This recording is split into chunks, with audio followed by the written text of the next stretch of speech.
Hey there, welcome to the Path to Zion podcast, where we are rediscovering the ancient way. Today we have a very special episode. I'm really stoked.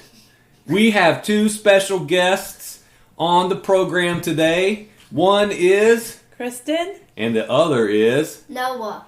And we are talking about our whiteboard teaching for the day. And it's been so good for the last 30 minutes or so, we decided, you know what? Let's turn on the recorder and see if we can get some of the things we've been talking about on the podcast. Because I already said, man, this is just chock full of podcast potential. I'm going to grab the recorder and go record this. And I thought, what if we did it together? So, this morning we are in Genesis chapter 3, verse 13. And Noah's going to read it for us, and then we're going to talk about it a little bit and see what happens. Then Yahweh said to the woman, "What is this you have done?" And the woman said, "The serpent deceived me, and I ate." Okay, so we know the story. Noah, Daniel, who is the woman? Eve. What did she do? She ate the fruit of the tree. She ate of the tree. Was the tree something they were supposed to eat on? No. No. It was forbidden by Yahweh. You do not touch this tree. It is not for you. So Eve is in direct disobedience. We know that from the story, from the account in Genesis, right from the beginning of creation. Man is rebellious. So Eve is deceived. That is fact. We know that's true. But what we're talking about, as Kristen pointed out a couple minutes ago, that really stood out is that, go ahead, and you can explain that. this is the first blame shift to the enemy. We hear often how when somebody brings a correction, well, I'm sorry, the enemy is deceiving you that way. Or, well, the enemy made me do it. Satan made me do it. Whatever word is used. Instead of saying, you know what, I could be wrong. I could have made a mistake, or I was wrong. And I thought about the podcast that you just did with David and Nathan, where David could have shifted the blame to Bathsheba. Well, she lured me in, and Circumstances were this, or I Right. couldn't help myself. right. Or even the enemy deceived me. Right. I was tempted, and man, the devil knew my weakness. The serpent knew. Oh man, God, can you believe I was so deceived? And that's what's standing out to me in this moment, is the fact that we have to realize that today there is a responsibility. What we were just talking about, me and Noah, was that we have to take this from two vantage points. Number one, there is responsibility upon this, and then every action man takes through the deception of the enemy. There are two parties responsible.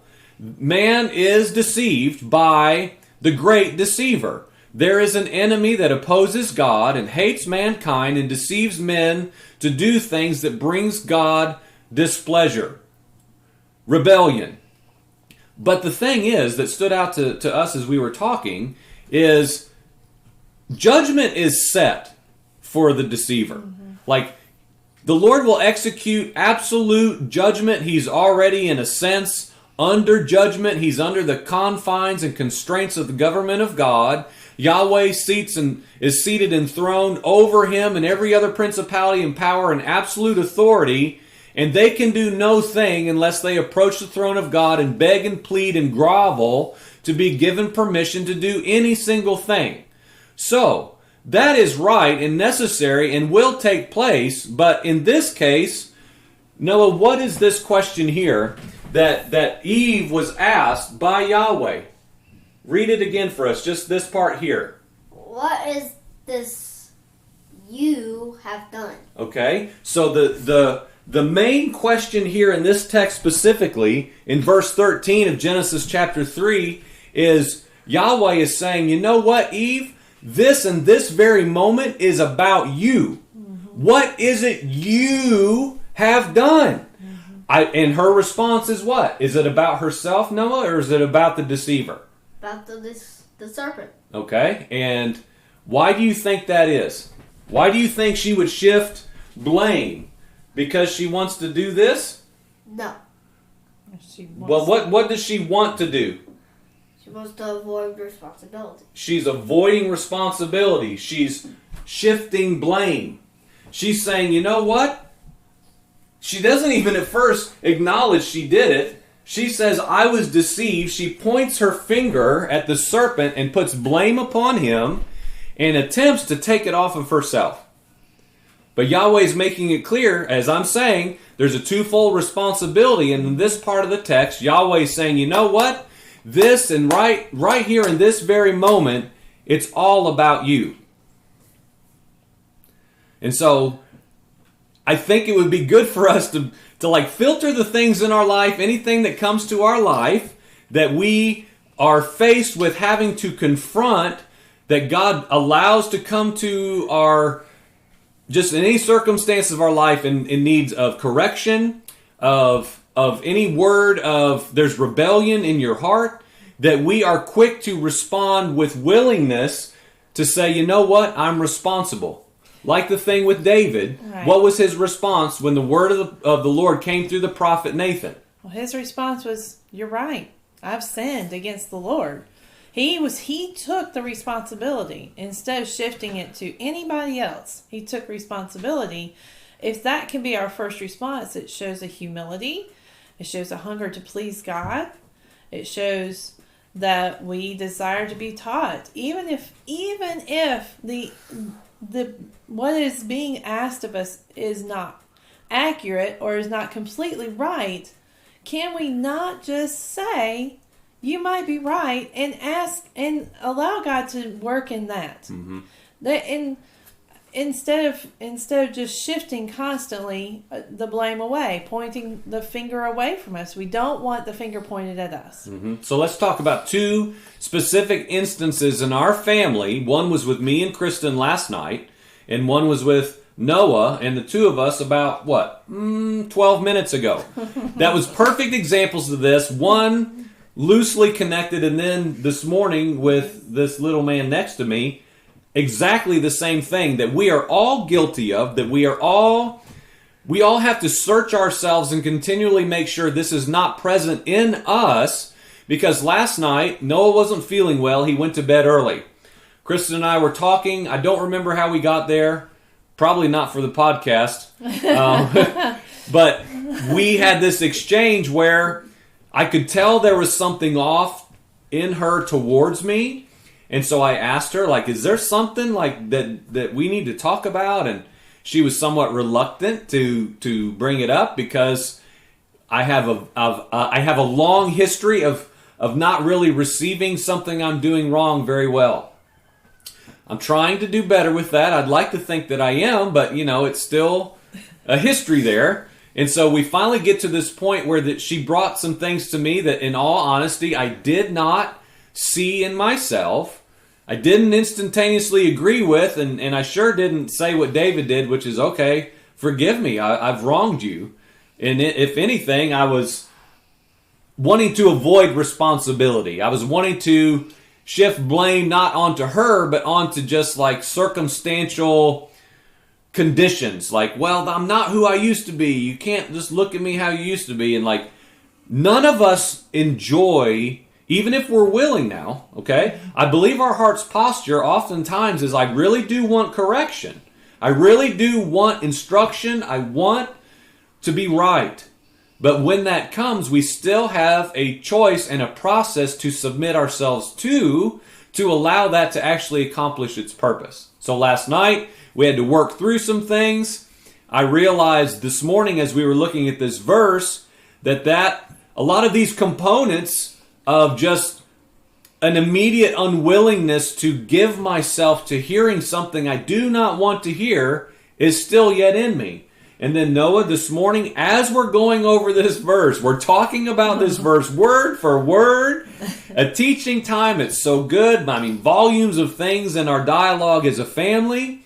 And then, what did we get to with his relationship with us? Well, we were talking about how in just today, you will have many opportunities, yes, Noah, to accept responsibility for things you will do wrong. Right. Namely in school, and namely things that I tell you you are doing wrong.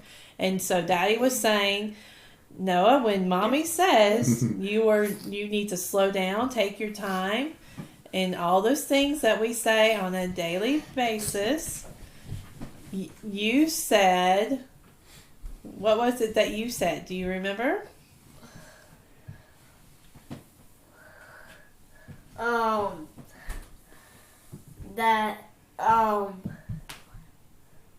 Basically, in summary, you said that it's Mommy's fault because Mommy... But what if Mommy doesn't respond to what I say from my side? Right. What if she doesn't do her part, right? Right. And so, like, what would you say, like, to even other children, friends of yours that you know might listen to this, what would you encourage them as an 8-year-old boy that you're learning even from this verse that I'm trying to teach you by my mistakes, something that maybe you're learning in this verse that we've already talked about this morning? That, like, we shouldn't blame someone else when it is our responsibility. We should answer humbly, like we should. Answer humbly. That's right. good. No, That's awesome. that is what Daddy at 46 years old is trying to learn. Yeah. How do we respond in humility first, no matter what is brought? And listen, even no matter how it comes. Right. Now, of course, we're talking about the word of Yahweh speaking to us from himself, and so we have to categorize this rightly. But we believe in our household that the word of the Lord one way comes through his people. That the correction of the Lord, and one thing I've been saying to people in my life for the past month or so, is that the Lord taught me that I need to be careful when something comes to me through a brother, and if I don't like it, I have to be careful because it might be the words of Yeshua to me, and I have to be careful that I don't look at it through another person and receive it as a stumbling block rock of offense. That I have to be careful to rightly hold that and receive that without this instantaneous guard that runs it away. And the other thing, too, about that is what you said, going back to what you said about how even if it's delivered wrong or is wrong, what did Yeshua show us in his example with Judas?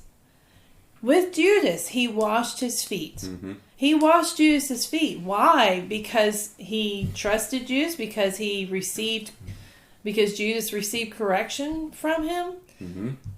No, he washed his feet to show us how to do that. And that's the way that we need to receive, is that we need to lay our lives down. Yeah. And see, that goes back to what I've been driving home, at least for the last 6 weeks on these podcast messages, is the way of the Messiah is a yielded way. That he was so entrusted to the Father. Look, I don't say anything he's not saying. I don't do anything he's not doing. Every single thing that makes me comes straight from him. He's my source. You can't offend me. You can't anger me in the sense of a wrongful fleshly anger, a natural anger. You can't get into me and threaten me. My life is literally not my own. And friends, that's what we're laboring to do, is to be a household that says, you know what, literally not our will, but the will of the Father, period. And so we surrender our rights, we surrender our strengths, we surrender our abilities to defend ourselves and prop ourselves up and say, do you know who we are? We know God, We lay all those things down in the path of Messiah. Now, to bring this to a close, I just thought of this, and I posted it on our Facebook, because I don't hear much, but I see things, when we're on Facebook, in message groups, throughout our whole history, really, if anybody sits down who's been in the church for any time at all, knows this is so true. And this is kind of where we started, so we'll end it where we began. That Yahweh did not ask Eve what the serpent did to her to cause her to fall. I know we already touched on that a little bit, but just to be specific, Yahweh in no way said, "Oh, Eve, what did that naughty serpent do to you? What did he do to deceive you? Oh, come here, Eve. I'm so sorry." There is a responsibility to be held for those who are in God to rightly be mature and make decisions that we know please Him, because what? Because we've heard the voice of the Father give us a command. And if we've been told, we are responsible ourselves to make the right decisions, to bring Him glory by choosing His will over our own. Do you have any other great words of wisdom, Noah? No. Nothing? Noah's got a little bit of a head cold today. He's not feeling his best, so it's kind of funny we started doing this today. Do you have anything else to add? Walk in humility. That's the and as Yeshua did. Yeah. He didn't defend himself. Yeah. He had every right to defend himself, to point the blame. Yeah. And I'm looking at this, I've got my Bible open here, and we'll bring this to a close. It's interesting on both sides of this passage. Yahweh saying, who told you your condition? Did you eat of that tree? As if he didn't know. He's trying to get Eve to be a confessional, responsible human being under his authority. Well, we know Adam says, hey, the woman, she gave it to me. She gave me the fruit from the tree and I ate it. What's he doing? The exact same thing. And listen to this, Kristen, like I'm reading this, right? So verse 12, the man said, the woman whom you gave to me, she gave me from the tree and I ate it. So Yahweh turns to Eve. But what does Eve do? Y'all listen to this. I believe this is very profound. Eve does what Adam did. She followed him. That's true. He, instead of taking responsibility for himself and saying, you know what, Yahweh? Oh my gosh, forgive me. I've sinned. This is my responsibility. She is my mate. She is my responsibility. She is under me. You formed her out of me. I am over her in authority given by you in your order. And I did not responsibly hold what you asked of me. Hey, it's her fault. Look to her. Well, Yahweh turns to her. What have you done? What does she do? She follows the pattern of her husband. Wow. She follows the pattern of the man. That's true. Oh, okay. So Adam says it's not his fault. Well, it's not my fault. Right. It's the serpent's fault. Right? That's true.